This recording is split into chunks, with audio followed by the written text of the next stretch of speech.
Hello, my friends, and welcome back to the Brightworks in what should be a rather interesting game. As you may have already noticed by those golden metal patches, we're today going to be taking a look at all that glitters and spawning in the southern side. Representing our blue team, it's going to be Lob Tier Fake Dolphy. I don't even know what to make of the names at this point. They change around so much, it's impossible to track who's who. This very well may be the real Dolphy. It very well may not be the real Dolphy. I have genuinely no idea, but it is going to be our blue team leader here, spawning as a Cortex commander in the traditional air spot here on all that glitters. So maybe we're going to see some of those Cortex shurikens popping out here, maybe some of that paralysis. We'll just have to check back in here with our blue team commander in just a little bit. Our red team player. Looks like we've got a little bit of communication going on over here. I'm going to clear the board though. Red team player going to be representing the red team all the way from the back. This is a weird position. This is not, well, it's not technically, or it's not typically rather, where we usually see our highest skill players. Usually they tend to take the eco spot somewhere back here where Twig or a Tank Tom would be. Yeah, Lukvaz or Luvkaz. LV Kaz, Luv Kaz. Maybe I'll just go with our red commander here. You're going to be playing as Armada, so that's nice. Getting some of those ticks on the board very quick, very cheap, and very effective at doing some damage across the board. I'm interested to see what they're going to go for, though. Obviously, this position is a weird one, right? Because you're sort of supposed to attack. You kind of want to support your teammate here, your homie, with a little bit of eco support, but also at the same time, you can't neglect the duty to put some units on the front line. Otherwise, they will almost always get overflown here. And in this case, it's going to be cash money flows. So we're going to have to see who can manage to hold out on both sides here. Obviously, similar situation over here on the mirrored position for Inotapo Czech and Inotapo Czech. There we go. And Aussie Gandhi. That's a little bit easier on the old English American accent there. Feels like a little bit of a slow start here. I guess it's because all of our front line here for the blue team has gone into vehicles. Save for our Lavender commander over here on the right-hand side. All vehicles here means that these commanders are not going to be pushing out all too quickly. We do have Massively Uber going to be walking his commander forward. This is pretty much the meta as you move your commander forward, claiming greedily as many metal extractors as you can. And it helps the economy get up and running, but it's still going to be a very, very slow start, as we can see here. Now, AKM as well as Send Noodle, both of which have not walked their commanders forward right now. And that's not the end of the world. It does mean that their base is a little bit more defense, but it also means exactly what we're seeing here. There's very, very slow expansion happening all over the place here. It's nice that we have a constructor working on it, but it is going to be much, much slower than that commander here. Ticks gently probing here. Oh, ooh, okay. Rover almost lost that battle right there. That would have been embarrassing. Grunt going to clean it up over here, and that Respot going to eat up the metal immediately. Very, very cool to see. Battle Duck is pushed pretty far forward here. Hasn't claimed the metal extractors on the push forward here, but at the very least, holding the front line is going to be quite nice. If we can fortify this line that the yellow player has very conveniently drawn for me to take a look at here, then it's going to be a really nice situation for the yellow team. Or rather, for the red team. Yellow assuming the team leader position here. Now, typically we see technology back here. Capo 1372, typically in the spot where we see go for T2. Almost as greedily as possible here, so I wouldn't be surprised if we see the commander getting sacrificed and transitioning into T2 bot lab, getting those T2 constructors out on the map. We're still about 3 to 4 minutes away from when that would actually be coming up and online here, but it's what I'm pretty much expecting. So this is what I was warned about. I received this replay from the old Brightworks Discord channel, which, by the way, I will have linked to down below in the description section. And this is what they were telling me about. Apparently, yeah, okay, we're going to have some shenanigans here. 3 commanders in one, all working on a T2 lab right now for the red team. So usually a T2 lab finishes up around the 6-minute mark. You sacrifice your commander, and then you finish building the lab using the commander's metal around the 6-minute mark. In this case, since we have 3 commanders all working on this at the same time, you can see a whole bunch of sharing happening in the top right there. This lab is going to come up significantly sooner here, finally eating up all that metal as well. And indeed, I do believe that's going to be Twig finishing up their lab at 4 minutes and 16 seconds. Nicely done right there. Okay, so T2 bots start up immediately. And the T2 propagation is way ahead of the curve here. Wow, okay. So we're going all in here. This is definitely an all-in type of a strategy, a full-blown commitment. No air here. Yeah, foregoing the air lab instead and favoring just some economy and a couple of those cheap constructor bots here. And going into a full-blown T2 transition really, really quick in the backline. You know, this makes a lot of sense because if you're going to be going for a T2 transition in the back line, you pretty much have 2 players worth of working on it. And oftentimes what we'll see is one player will do some cheeky frontline shenanigans, right? Move some vehicles forward, move something like that. And the other player will go for tech. That's not what we have here, as it looks like these players are fully committed to rushing out that T2 as quickly as possible. Propagating that T2 can oftentimes mean the difference between your team having a significant metal advantage, right? And that couple hundred or so, that several hundred metal advantage rapidly transforms into an extra fusion reactor, an extra couple of advanced fusion reactors. This is much more prototypical. Oh, well, kind of. Uh-oh. Is this... Oh, no, sorry, I was reading that wrong. I thought this was the lime green commander, and the dark green commander was eating it up. Instead, no, the dark green commander has sacrificed some units and has decided to... or sacrificed the commander and is going for that T2 lab here very slowly. Ozzy Gandhi also going for the T2 lab, but without that commander sacrifice, that lab is going to come up way, way later. And another couple of grunts lingering around on the field. Okay. Not the end of the world. Inoda Pocek, our Lavender player here, he's done a great job of pushing forward. He's got a couple of Rocketeers trying to fire it upon. Not exactly the most accurate unit for that job. Oh, but he does manage to snipe it. Okay, nice. All quiet on the Western Front here as we are basically watching all these players get into a stagnant battle, but it is basically to the detriment of the blue team right now because, yeah, they don't have any scout about what's actually going on. Fake Dolphy, going to be going for a bomber. Do we have a scout here? The real Dolphy would never send a bomber without a scout, so I am inclined to suspect this may not be the real one, unless he sends a scout. That'll be our test. It's the real Dolphy if he scouts. If not, it's a posture to the throne. I'm being facetious about that. Obviously, you can change your in-game name and bar as much as you'd like, so that's why it's, you know, you can only trust the name tag so often. I read a funny comment from I believe it was Isbad said that he's starting to recognize the names of the different players in the matches now a little bit more often. It's pretty funny that he said that because I remember when I started to recognize the names too for the very first time, and then you know, it's fun because it does highlight just how small of a community bar is. Big enough that there's fresh meat all the time to enjoy playing against, but small enough that you will come up against your rivals every now and again. Little breakaway of tanks right here. Most of them cleaned up here. One breakaway blitz has, well, blitzed into the back line, as thematically appropriate as it is. Okay, going into a fusion reactor. We really should eat up the T2 lab if we're gonna... Oh, well, you know what? I say that, we don't even need to. There's plenty of metal in the bank already. I'm guessing that's from the share and just how long these T2 metal extractors, or rather these T2 constructors have been up now. See, normally these would only have been out about a minute, but by this point they've already been out for about 3.5, meaning that those T2 metal extractors are well underway, as opposed to the blue team, who is just now getting their T2 constructors out and about here. Yeah, we have one T2 metal extractor here. And I think that's all I see. Yeah. Ozzy Gandhi getting one up as well. T2 constructor, that is. Heavy laser tower goes down. Or rather, the constructor for the heavy laser tower goes down. And the heavy laser tower will follow there. Okay. Not bad. This is tremendous aggression right here. This, I mean, considering the fact that there's so many more people contributing on the front lines here for the blue team, it's bizarre to me that they've broken through it all on the front lines here. This really shouldn't be happening. The front line should be stupendously weak with 2 players in the back line doing nothing but ecoing right now. And the lack of aggression for the blue team is certainly going to come back to bite them here, as now there's basically nothing stopping all these units in the back, well, from ravaging this base. What you got to do in this situation, you got to take this guy and have it eat up the bot here. That Silver Star bot eventually going to be eaten to death, but yeah, tons of damage here for the purple player who has now been pushed all the way back. Not like there's a defensive line in the first place here. No LLTs, no hardly anything. There's already a agitator and some heavy laser turrets. The red team just bunkering up and planning to bank on that super, super heavy T2 emphasis here. Fusion reactor is up and online. Build power is coming up and online. Not the end of the world. Red players transitioned into air on the back over here. I certainly don't hate it, especially since T2 was propagated so quickly. Yeah, transitioning into air makes a whole lot of sense because obviously you're going to be able to pump out T1 air with T2 economy. It means you're going to have a significant air force advantage over the blue team. Now that advantage will go away eventually as their economy comes up to scale as well. However, if you express that right in the nick of time, you certainly get a tremendous advantage.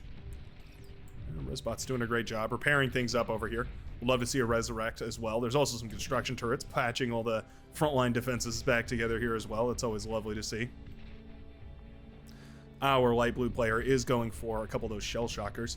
making a nice army of them on the front line. A lot of them really scuffed up right now. And those LLTs looking pretty weak too. Well, they don't have enough energy to keep firing, that is. The shell shockers have vision over there. I don't think they have vision. Looks like there's radar cover, or they might be just dumb firing, but either way, they need to be firing constantly here. Lightning turret's going to melt all this away. Yeah, nice, okay. Lightning turret's going to repel that attack. That's quite nice. Scuffing up those tanks pretty bad as well. Always going to be well worth it. The blue team is on the clock, and I don't know if they know that they're on the clock. Let's see what their scouting information is like. If we select the blue team's view here, yeah, they really have no idea. Not quite sure what they're up against here. They haven't scouted the air player back here. They haven't scouted the ridiculous economy that's already up and running over here. They have scouted the T1 lab, so maybe they could tip them off that there's not exactly something standard going on over there. Just the fact that there's, yeah, there's still a T1 economy in what's usually a hard techer's position here for Tank Tom, our hot pink commander. Little bit interesting. These might be the first T2 units that have hit the field here, going to force back this lovely advantage that our Lavender commander has built over the course of this game. And yeah, now all being ruined by T2. Why on earth were these metal extractors left unclaimed right here? This is a tremendous flaw right now. There's so much metal not going into the hands of the blue team. This is an egregious mistake, and certainly the reason why there are so few units out right now for our Lavender commander. I don't know if these were destroyed by run-bys, maybe at the very initial stages of the game, but there's no reason why these shouldn't have been rebuilt long, long ago here by the Lavender commander. Only 5 true skills, so I should really, you know, take it a little easy on the digging, but still, something to improve, certainly.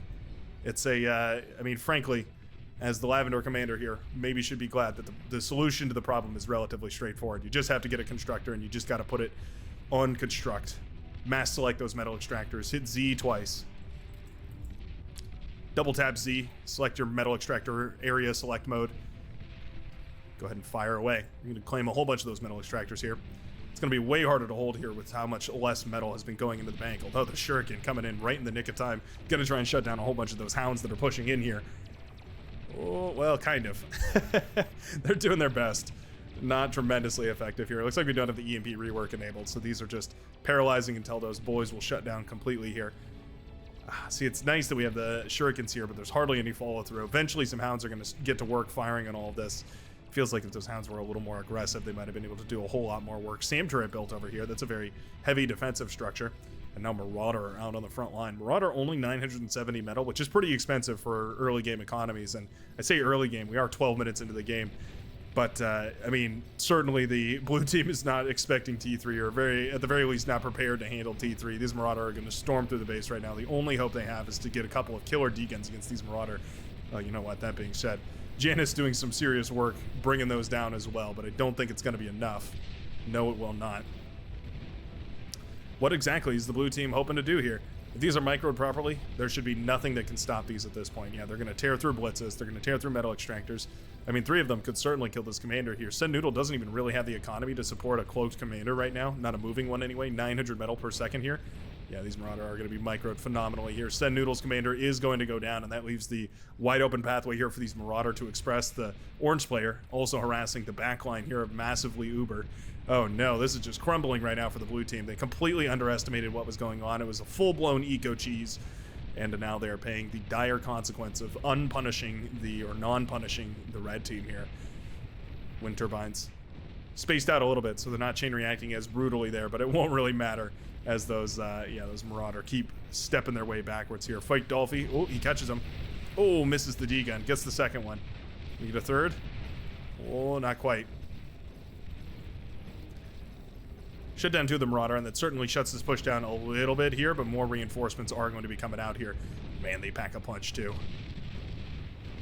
Feels like they basically fire with the power of a hound, but obviously much more rapidly and much more force behind their Gauss cannons. This is game breaking here though, because this is a wide open path that the red team has directly into the heart of the blue team here. See the orange player trying to contribute here as much as possible. Now this is excellent. A little bit of counterattack damage right now. Excellent play by Massively Uber to push the front line in, try and shut down any of this that he can. He gets a bunch of medium tanks in the back line. If we can shut off production right here, we could certainly cause a little bit of damage. This is rough though. These Marauders, I mean, they're not coming out fast, but they're so powerful relative to the mostly T1 armies that are out on the field right now. It's a very, very brutal thing to try and deal with. Resurrected Marauder. Now that is an elegant solution right there. Try and resurrect some of these Marauders so that you can send them back in the enemy's face. As far as effective units go, it's about as good as you're going to get here. A very satisfying windmill cluster right there. I wonder how much APM that took to build. All going to chain react right there. Build tower included. Uh-oh. Yeah, Marauders find the commander here as well. T2 lab is also likely to be forfeit. Okay. It lives for now. Bombing run. Not willing to offer another second opinion on the fact, though. Coming in to try and bomb down some of the production here for the Lavender player. You do see a lot of T1. Oh, there we go. Yeah, the bombers are a little confused, but they do eventually find a good target, I do believe, as those wind turbines get popped by those Stormbringers now coming across the map. Second volley of Stormbringers going to do a great job of bombing away all of those wind turbines. And there goes the major power infrastructure of the T2 on the right-hand side. Fiend's going to come in as well to inconvenience the armies over here, shutting down more and more of this metal extractor economy. The T2 economy going down really stings.